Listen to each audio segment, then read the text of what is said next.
Hello दोस्तों, कैसे हैं आप लोग। उम्मीद करते हैं आप लोग अच्छे होंगे। प्यारे दोस्तों, आपके प्यारे से YouTube channel service online classes में आपका स्वागत है। प्यारे दोस्तों, आज आप लोगों को बताने वाले हैं कैथोड किरण का खोज, यानी हम कैथोड किरण का खोज कैसे हुआ। और कैथोड किरण को ही इलेक्ट्रॉन का खोज कहते हैं। कैथोड किरण बोलिए या इलेक्ट्रॉन बोलिए, दोनों एक ही बात है। इसलिए आज आप लोगों को कैथोड किरण या इलेक्ट्रॉन के खोज के बारे में बताने वाले हैं। तो पूरे वीडियो को देखिएगा ताकि आप लोग परीक्षा में गर्दा गर्दा उड़ा दीजिएगा। ठीक है, तो चलिए शुरू करते हैं। अगर मेरे चैनल में पहली बार आए हैं तो जरूर सब्सक्राइब कर लीजिएगा और एक प्यारा सा कमेंट कर दीजिएगा। ठीक है, चलिए शुरू करते हैं। हम बताने वाले हैं कैथोड किरण। सबसे पहले इसका डायग्राम बनाते हैं। डायग्राम की मदद से आप लोग को समझाने का प्रयास करेंगे। ठीक है, देखिए ये एक प्रकार का इसी तरह का कैथोड किरण हम बना रहे हैं। ठीक है, ठीक है, इसी प्रकार से बना रहे हैं।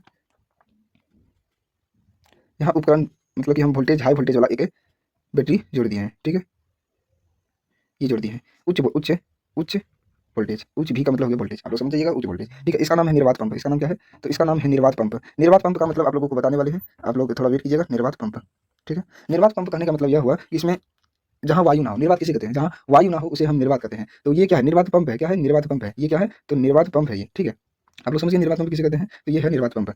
और निर्वात पंप हो गया। और एक यहाँ प्लेट लगा हुआ रहता है। अब प्लेट यहाँ लगा हुआ रहता है इस प्रकार का, सॉरी, इस प्रकार का प्लेट लगा हुआ रहता है यहाँ, इस प्रकार से एक प्लेट यहाँ भी लगा हुआ रहता है। ठीक है, दो प्लेट लगा हुआ रहता है। और कैथोड किरण गुजरता है। कहाँ से गुजरता है? एक कैथोड किरण गुजरता है। देख लीजिए, इसी प्रकार से एक कैथोड किरण गुजरेगा। ठीक है, कैथोड किरण गुजरेगा इस प्लेट से, एक प्लेट से दूसरी प्लेट की ओर एक कैथोड किरण को गुजारेंगे। गुजारने के बाद इसमें टकराएगा। किसमें टकराएगा? तो ये वाला प्लेट इसमें टकराएगा, इसकी सतह पर टकराएगा। टकराने के बाद यहाँ आप लोगों को जानकारी नहीं होगा तो बता देंगे कि यहाँ एक लेप लगा हुआ रहता है। ये क्या लगा हुआ रहता है? तो लेप लगा हुआ रहता है। उस लेप का नाम है जिंक सल्फाइड। क्या है? तो उस लेप का नाम है ZnS, जिसे हम जिंक सल्फाइड कहते हैं। यहाँ तक समझ में आ गया? तो क्या कहते हैं? जिंक सल्फाइड कहते हैं। ठीक है, यहाँ माइनस चार्ज हो गया, यहाँ प्लस चार्ज हो गया। ठीक है, ये क्या हो गया? कैथोड किरण। ये क्या हो गया? कैथोड कैथोड किरण, कैथोड किरण, जिसे हम इंग्लिश में कैथोड रे कहते हैं। ये इधर क्या होगा? इधर वाले किरण को क्या कहते हैं? एनोड किरण। तो यहाँ जगह नहीं है बट हम लिख देते हैं। ठीक है, क्या कहते हैं? एनोड किरण, यहाँ कहते हैं। ठीक है, एनोड किरण। ठीक है, आप लोग समझ में आ गया होगा आप लोगों को कि ये है कैथोड किरण। ये क्या है? इधर से जा रहा है वो कैथोड किरण है, और ये जो है ये एनोड किरण है। ठीक है, यहाँ पर यहाँ क्या होता है? माइनस चार्ज होता है, और यहाँ क्या होता है? तो प्लस चार्ज होता है। ठीक है, लेकिन हम वो उच्च वोल्टेज को हम उल्टा लगाए हैं, क्योंकि इधर माइनस चार्ज इधर प्लस चार्ज, सीधा लगाए हैं माइनस चार्ज और प्लस चार्ज। ठीक है, ये तो समझ में आ गया। अब इसके बारे में बताने वाले हैं। ठीक है, अब यही लिखना है आप लोगों को। इसका गुण लिखिए, कैथोड किरण का गुण। हेडिंग डालिए, कैथोड किरण का गुण। व्हाइट बोर्ड पर आप लोग पढ़िएगा कुछ दिन के बाद, तो आप लोग टेंशन मत लीजिए। ठीक है, कैथोड किरण का गुण। तो कैथोड किरण में यही लिखना है। यहाँ आप लोगों को बताए हैं कि ये कैथोड जब किरण गुजरता है प्लेट से, कैथोड किरण जब प्लेट से गुजरता है, ये क्या है? रेड कलर का जो प्लेट बना है वो क्या है? एक प्रकार का प्लेट है। अब जब कैथोड किरण प्लेट से गुजरता है वह एक सतह पर टकराता है, और टकराने के बाद एक विशेष प्रकार का चमक उत्पन्न होता है। ठीक है, तो ये लिखना है। चलिए लिखते हैं। पहला गुण लिखना है।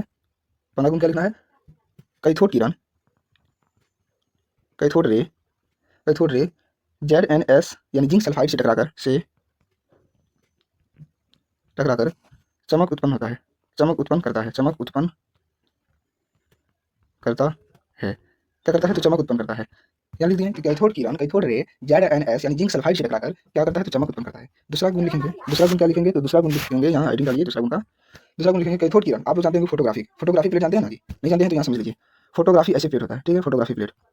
अगर इसमें कैथोड किरण गुजरेगा ना, अगर मान लीजिए कि हम इधर से कैथोड किरण गुजारती है या इधर से कैथोड किरण गुजारती है, किसी भी प्रकार से हम कैथोड किरण को इसमें गुजारेंगे तो उसको काला कर देता है। कैथोड किरण का यही गुण है कि फोटोग्राफी प्लेट को काला कर देता है। तो ये लिखना है, कैथोड किरण, यह किरण, यह किरण, यह किरण, यह किरण फोटोग्राफी, फोटोग्राफी प्लेट को काला कर देता है, काला कर देता है। सॉरी दोस्तों, मेरा राइटिंग अच्छा नहीं है क्योंकि हम हाथ से लिख रहे हैं स्क्रीन पर, इसलिए थोड़ा मुश्किल है। इसके लिए हम पेन खरीदेंगे तब अच्छा राइटिंग होगा। ठीक है, अब बात करते हैं इलेक्ट्रॉन का खोज के बारे में। ठीक है, हाँ, एक चीज़ और समझ लीजिएगा। आप लोग टीवी जानते हैं? टीवी, टीवी इस प्रकार से होता है। आप लोग टीवी जरूर देखेंगे।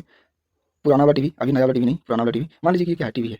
क्या है? टीवी है। मान लेते हैं कि टीवी है। टीवी तो लगता नहीं, मान लीजिए आप टीवी है। ठीक है, टीवी के आप लोग पीछे जानते होंगे, टीवी के पीछे जो बोर्ड लगा हुआ रहता है, इस प्रकार से एक बोर्ड लगा हुआ रहता है यहाँ, और एक नालिका रहता है। आप लोग जानते हैं कि ये नालिका का क्या नाम है? तो इस नालिका नाम है, तो इस नालिका नाम है पिक्चर ट्यूब। क्या है? Picture tube. Picture tube, tube क्या है? Picture tube. आप लोगों को जानकारी होना चाहिए कि पिक्चर ट्यूब कैथोड नालिका का बना होता है। पिक्चर ट्यूब किसका बना होता है? तो कैथोड नालिका का बना होता है। लोग याद कर लीजिएगा। ठीक है, यहाँ तो समझ में आ गया। अब बात करते हैं इलेक्ट्रॉन का शब्द किस, इलेक्ट्रॉन जो है वह कैथोड किरण है, वो नाम का शब्द, वो नाम किसने दिया था कैथोड किरण का, या इलेक्ट्रॉन का शब्द किसने दिया था? इलेक्ट्रॉन शब्द किसने दिया था? इलेक्ट्रॉन शब्द किसने दिया? ठीक है, इलेक्ट्रॉन शब्द किसने दिया ये आप लोगों को बताना है। तो इलेक्ट्रॉन शब्द स्टोनी ने दिया था। किसने दिया था? तो स्टोनी ने। ठीक है, ये याद रखिएगा कि इलेक्ट्रॉन शब्द स्टोनी ने दिया था। ठीक है, ये याद रखिएगा। इलेक्ट्रॉन शब्द किसने दिया था? एस्ट्रोनॉमी। और इलेक्ट्रॉन का खोज किसने किया था? हाँ, पहले के समय में आप लोग जानते होंगे कि इलेक्ट्रॉन का खोज शुरू से ये नहीं कर रहे थे। जे थॉमसन के बारे में आप लोगों को पता होगा, आप लोग पढ़ते भी होंगे कि इलेक्ट्रॉन का खोज जो है जे थॉमसन ने किया था। ये पहले आप लोगों को बता देंगे कि इलेक्ट्रॉन का खोज किसने किया? खोज तो जे थॉमसन। ठीक है, किसने किया? जे थॉमसन ने किया। हाँ, इसके पहले बहुत सारे वैज्ञानिक आए थे, पर उसका वो थोड़ा सा ही योगदान दे पाए। इन्होंने पूरे अंत तक योगदान दिया। इसके पहले वैज्ञानिक का नाम था विलियम क्रूक्स एंड जूलियर प्लकर। ठीक है, विलियम क्रूक्स एंड जूलियर प्लकर, जो कि 1897 में इसका देखा गया था। ठीक है, इस प्रयोग को, इलेक्ट्रॉन की खोज के बारे में पहले से जूलियस प्लकर और विलियम क्रूक्स ने योगदान दिया था, बट बाद में इलेक्ट्रॉन का जिसे हम फादर कहते हैं, वो जे थॉमसन को माना गया है। तो उम्मीद करते हैं आप लोगों को समझाने का प्रयास किए होंगे। अगला वीडियो में आप लोगों को बहुत सारी जानकारी देंगे इलेक्ट्रॉन के बारे में, कैथोड किरण के बारे में और सारी जानकारी देंगे। तो आप लोग जरूर कमेंट कीजिएगा कैसा लगा। तब तक मिलते हैं नेक्स्ट वीडियो में। जय हिंद, जय भारत।